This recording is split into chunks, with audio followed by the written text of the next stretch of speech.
So Tobias isn't really in charge. He's just kinda middle management, and the 100 isn't the only big fish out there. In fact, these drugs show that there's something even bigger going on. Welcome to the heart of the stories we tell. My name is Rob, and tonight I will be reviewing Black Lightning, episode number 4, Black Jesus.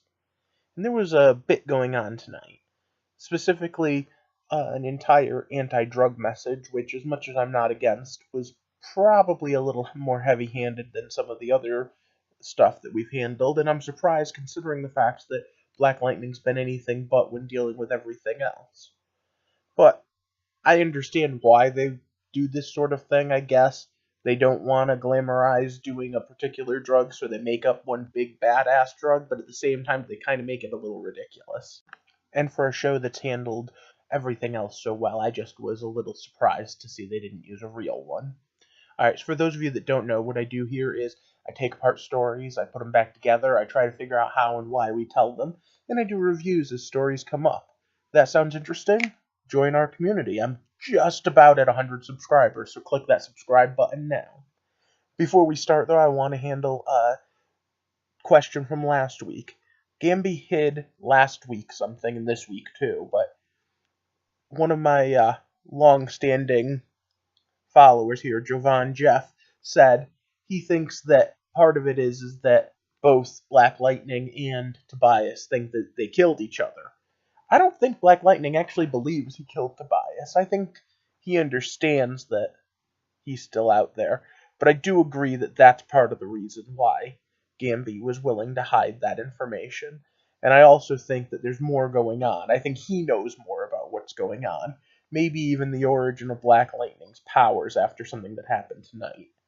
But before we get into that, I guess I need to throw this up there so that we can get started. So once again, it's stop. Spoiler time. Okay, so we don't quite have thunder yet, but we're pretty close.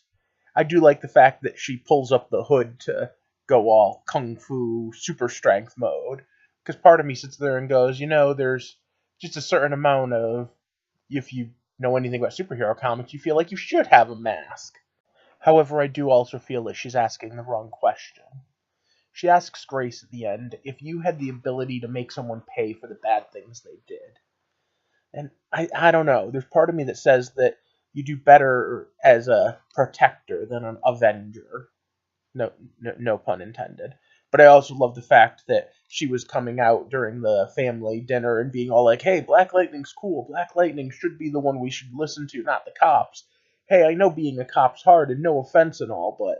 And the look on Jeffrey's face, just, yeah, he was proud that his daughter was happy for him and going to bat for Black Lightning. Because, well, you just, you want your kids to appreciate what you do.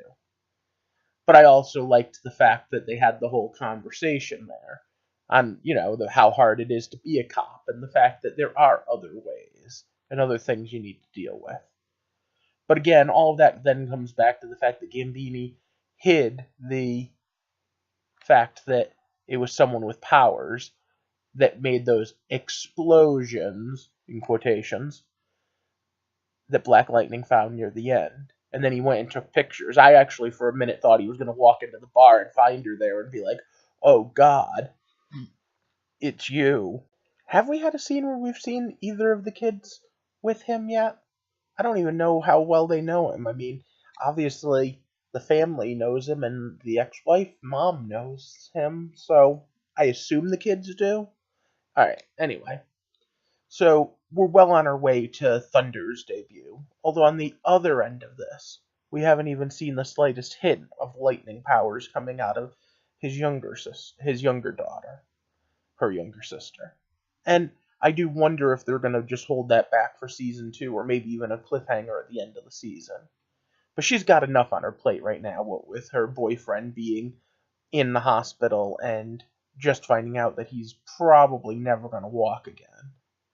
I do have to say, though, the idea of using the community against Black Lightning by turning a victim against Black Lightning is an unfortunately good plan. Like, this is one of those Lex Luthor, yeah, you're kind of brilliant here plans. it wasn't Tobias's plan, it was his sister, and I didn't know he had a sister until the moment she showed up in the episode, so I don't quite know where they're going with it. But I do appreciate the fact that they're thinking through how to attack Black Lightning and making the public distrust him, make the public turn against him is definitely a good way to get at him that isn't exactly the sort of thing that someone like Black Lightning is used to fighting against. At the end of the day, giving him an enemy to shoot with his lightning is bad. Giving him problems that he can't solve with lightning, good. However, now we're going to turn to the main plot of the episode, and actually one slight more aside, and that is the new power he developed. The ability to see in the electromagnetic spectrum. That is pretty awesome. And yes, it's the suit that's giving him the ability a bit. I get the feeling that the suit is meant to fine-tune his powers in every way, shape, and form, because we've seen it deflect, we've seen it be able to adjust his power settings, and it allows him to shoot with more control. Now it allows him to see. I love the whole, if I knew you were giving me x-ray vision, I would have come out of retirement years ago. But alright, the main thrust of tonight's episode is all about this new drug, Greenlight. And it's actually kind of ironic, because Greenlight actually is a gang term. Greenlight is what you do when you want someone killed. That's putting a hit out on someone in gang slang territory. Like I said up top, they really hit the just say no to drugs beat pretty hard. They invent this new drug that is, let's see if I can remember how Gamby says it. It's like crack plus PCP mixed together and had a child.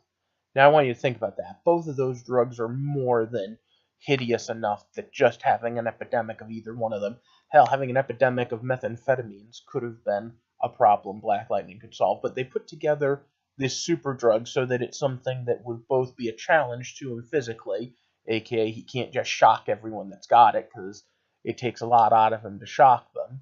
And at the same time, they gave him something that is so super addictive that even just one try, and boom, you're addicted. And then we fell back into the 80s say no to drugs stereotype that I always hate seeing this trope. Oh, the drug dealer gave us these drugs for free. Alright, I may not be the most street savvy person, and I've never really been into that scene, but I've known more than a few drug dealers in my life, and I don't know any of them that were giving away free samples. They wanted money or, well, other forms of payment, and they were not accepting anything but. We also end up with the fact that, that means that if you make one mistake once, you end up addicted all the time. And that's, it happens in the real world, but I'm just saying it's infinitely more likely that someone falls down to a pit of despair and then falls in with drugs. And we have so many great moments in Black Lightning that could be used to showcase that sort of thing. Alright, so then we also learn about that final fight a little bit. The one between Tobias and Black Lightning. He was thrown in the water, and they surfed someone out of the water back then. And I do wonder if Gamby had something to do with that, too. Maybe he, planted a dead body there, or put a person as a dead body there. And Tobias is only the leader of the 100 because he gets to hold that to his fame. I got to kill Black Lightning. And, well, now that Black Lightning's back, that's eroding his power base. Finally, at the end of the episode, we also had the whole reveal with Thunder and Grace, and I was a little disappointed that Grace appears to not have any superpowers, so she won't be like Thunder's partner out in the field. They could always go back and do it later, or they could always just say that invulnerability isn't one of her powers, or there was some reason that it didn't kick in there. But when Gamby was investigating, he took a picture of the shoe print, and he obviously had the camera footage from before. He has some idea who it is. I wonder how long before he's working on this outfit, and is specifically trying to help Thunder become Thunder. All in all, I'm really enjoying Black Lightning, but I also feel that this was probably the weakest episode yet. Each episode before it was stronger and stronger, and I'm hoping that next week gets stronger still. It does best when it has a realistic take along with a little bit of superhero flair. I also hope that they don't continue to have Mr. Jeffries go talk to people right before Black Lightning does. That's straining the credibility of the secret identity even worse than usual.